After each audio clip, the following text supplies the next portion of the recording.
No quinto domingo da Quaresma, no ano A Igreja aponta como segunda leitura a carta de Paulo aos Romanos, capítulo 8, versículos 8 a 11. Uma passagem que bem se relaciona com a Quaresma e por isso foi escolhida.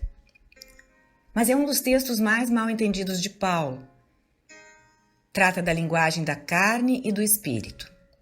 E particularmente difícil de compreender é o versículo 8, em que Paulo afirma: os que vivem segundo a carne não podem agradar a Deus. O que isso significaria? Então nós que vivemos nos nossos corpos mortais neste mundo, não podemos agradar a Deus? Na verdade, esse é um exemplo clássico do uso da terminologia técnica judaica por Paulo. Uma terminologia que não é facilmente compreendida por quem não é israelita. Os termos-chave de Paulo aqui que nós precisamos conhecer são dois: carne e espírito.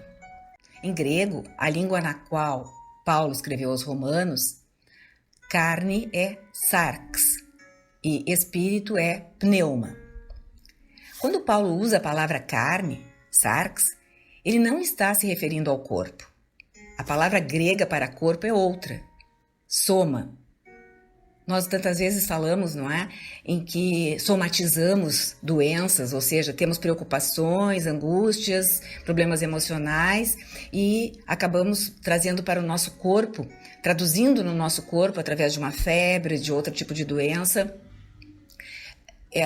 esse sentimento. Paulo usa a palavra soma quando ele fala da ressurreição do corpo. Porém, quando ele diz aos romanos que eles estão na carne e que os que estão na carne não podem agradar a Deus, ele usa a palavra carne num sentido técnico, usa sarx. E esse sentido técnico se refere ao mundo caído do pecado e da morte no qual nós vivemos. E quando Paulo fala sobre espírito, ele não está se referindo à alma. Comumente as pessoas tendem a pensar que carne significa corpo e espírito significa alma. O termo espírito é repetidamente utilizado por Paulo para se referir à nova criação, ao poder de Deus de fazer uma nova criação na ressurreição. É uma outra esfera da realidade. Trata-se de duas categorias da teologia judaica, segundo a qual, no fim dos tempos, este mundo presente de pecado, sofrimento e morte dará lugar ao mundo que há de vir, mencionado por Isaías, nos capítulos 64 e 65. Aí, o profeta fala do que Deus fará na era da salvação, recriando o mundo, fazendo novos céus e nova terra, na qual habite a justiça e a imortalidade, onde não haverá mais choro, dor ou sofrimento.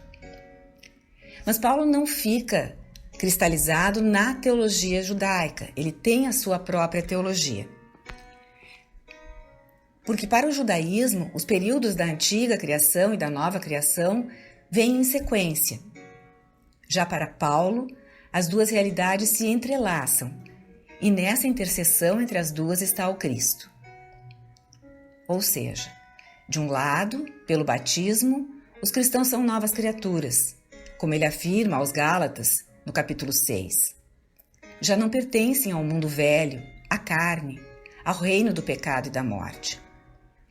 De outro lado, até que ocorra a ressurreição do último dia, os cristãos ainda vivem na carne, neste mundo. Então, as pessoas que vivem na carne vivem no mundo velho, sob o poder do pecado e do demônio. Vivem no mundo caído. Pelo Espírito, porém, pertencem ao reino da nova criação, que também é mencionada por Paulo na primeira carta aos Coríntios, capítulo 12, e na carta aos Gálatas, capítulo 4. Esse Espírito se recebe no batismo. É o batismo que move do reino da carne para o reino do Espírito, pelo qual nos tornamos membros do corpo de Cristo. Isso não significa que o cristão não sofra em seu corpo ou não morra. Quando Paulo fala que nossos corpos participarão da ressurreição, ele fala em corpo, não em carne. Não em sarx, mas em soma. É muito importante entender que Paulo não prega a boa nova de uma imortalidade da alma, mas a boa nova da imortalidade da alma e da ressurreição dos corpos. Este é o coração da esperança que Paulo está trazendo aos Romanos em sua carta. Não há um dualismo em Paulo, corpo de um lado e espírito de outro, como se aquele fosse mau e este bom.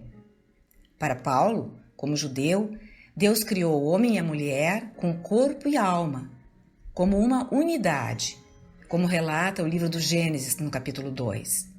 E Deus viu que tudo era muito bom. Foi com o pecado do homem e da mulher que o mal entrou no mundo. E é a este mundo caído que Paulo se refere quando menciona a carne. Em Gálatas 5, nos versículos 19 a 25, Paulo contrasta não só o espírito e a carne, mas as obras do espírito e as da carne. E aí fica mais claro.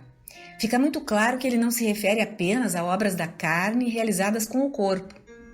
Não apenas impureza, licenciosidade, mas também inveja, ira, egoísmo, divisões, etc. Qualquer comportamento da natureza humana decaída.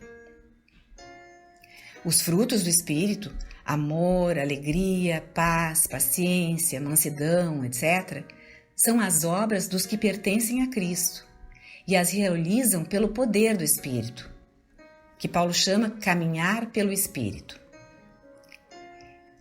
Voltando aos padres da igreja, voltando à igreja dos primeiros tempos, São João Crisóstomo, padre e doutor da igreja, que viveu no século IV, escrevendo no seu comentário sobre a carta de Paulo aos Romanos, homilia sobre os Romanos 13, interpreta Paulo e diz que precisamos morrer primeiro e ser sepultados, e então nos tornaremos imortais.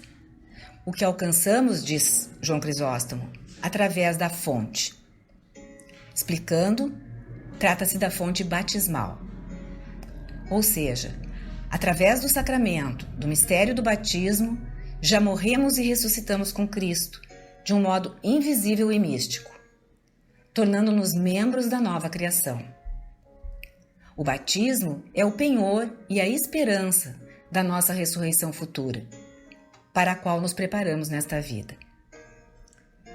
A escolha desse trecho da carta de Paulo aos Romanos pela Igreja, neste domingo, 5º domingo da Quaresma, justifica-se pelo fato de que os catecúmenos na Quaresma estão se preparando para receber o sacramento do batismo, onde serão crucificados com Cristo para poderem ressuscitar com Ele no último dia. O batismo é penhor da vida do mundo que há de vir. Por isso, Paulo pode dizer a todos os batizados: vocês não estão na carne, mas no Espírito. Portanto, caminhem pelo Espírito de Cristo.